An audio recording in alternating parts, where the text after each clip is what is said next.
Assalamualaikum warahmatullahi wabarakatuh. Alhamdulillah, segala puji hanya bagi Allah yang telah memberikan kita nikmat iman dan Islam. Salawat serta salam semoga senantiasa tercurah kepada junjungan kita Nabi Muhammad SAW beserta keluarga, sahabat, dan kita semua sebagai umatnya, sahabat muslim yang dirahmati Allah. Semoga kalian semua dalam keadaan sehat, bahagia, dan selalu dalam lindungannya. Pada video kali ini, kita akan membahas kisah yang mungkin belum banyak diketahui, yaitu tentang Ka'bah yang pernah hampir tenggelam oleh banjir besar. Bagaimana peristiwa ini terjadi? Apa dampaknya pada Ka'bah? Dan yang terpenting, apa hikmah yang bisa kita ambil dari kisah ini? Mari kita simak bersama. Semoga video ini bermanfaat dan menjadi pengingat bagi kita untuk selalu bersyukur dan mendekatkan diri kepada Allah. Ka'bah adalah rumah Allah yang pertama kali dibangun oleh Nabi Ibrahim alaihissalam dan putranya Nabi Ismail alaihissalam. Ka'bah berada di Makkah, sebuah lembah yang dikelilingi oleh pegunungan. Lokasinya berada di dataran rendah, sehingga air dari gunung-gunung di sekitarnya mengalir ke kawasan ini saat hujan deras. Dalam Al-Quran, surah Ali Imran ayat 96, Allah berfirman, "Sesungguhnya rumah yang pertama kali dibangun untuk manusia adalah Baitullah, yang berada di Makkah, yang diberkahi dan menjadi petunjuk bagi seluruh alam." Namun tahukah kalian, karena letaknya yang rendah, Ka'bah pernah mengalami beberapa kali banjir besar yang hampir menenggelamkannya. Salah satu banjir besar yang tercatat dalam sejarah terjadi sebelum masa kenabian Muhammad SAW, ketika kaum Quraisy memutuskan untuk merenovasi Ka'bah.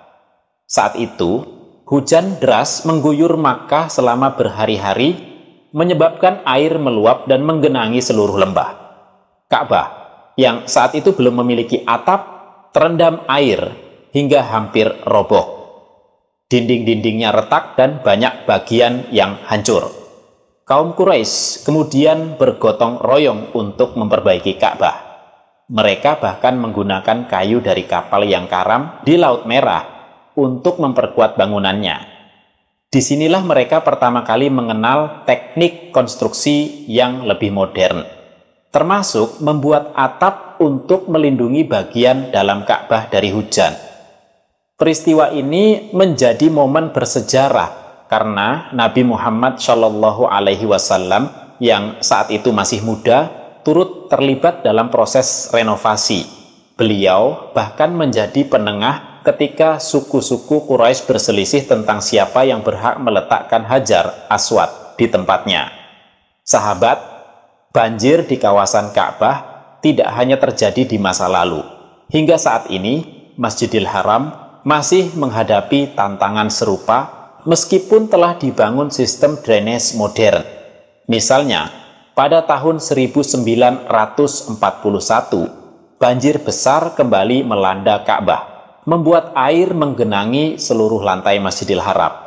Namun, dengan teknologi modern, pemerintah Arab Saudi kini telah membangun saluran air bawah tanah yang canggih untuk mengatasi masalah ini. Bahkan, saat hujan deras, air dapat segera surut tanpa mengganggu aktivitas ibadah. Kisah Ka'bah yang hampir tenggelam mengajarkan kita banyak hal. Pertama, betapa pentingnya kebersamaan dalam menjaga rumah Allah. Saat itu, kaum Quraisy bekerja sama tanpa memandang perbedaan untuk merenovasi Ka'bah. Kedua, Allah senantiasa menjaga Ka'bah sebagai pusat ibadah umat Islam. Meskipun menghadapi banyak ujian, hal ini menjadi pengingat bahwa segala sesuatu terjadi atas kehendak dan perlindungannya. Sebagai umat Islam, kita pun diajarkan untuk selalu menjaga masjid-masjid sebagai rumah Allah, serta bersyukur atas nikmat Islam yang telah Allah berikan kepada kita. Demikianlah kisah Ka'bah yang pernah hampir tenggelam oleh banjir besar. Semoga kisah ini menambah pengetahuan dan keimanan kita. Jangan lupa untuk selalu mendoakan saudara-saudara kita yang sedang beribadah di Tanah Suci agar mereka senantiasa diberikan kelancaran. Jika kalian merasa video ini bermanfaat, jangan lupa like, share, dan subscribe agar kalian tidak ketinggalan konten Islami lainnya. Wassalamualaikum warahmatullahi wabarakatuh.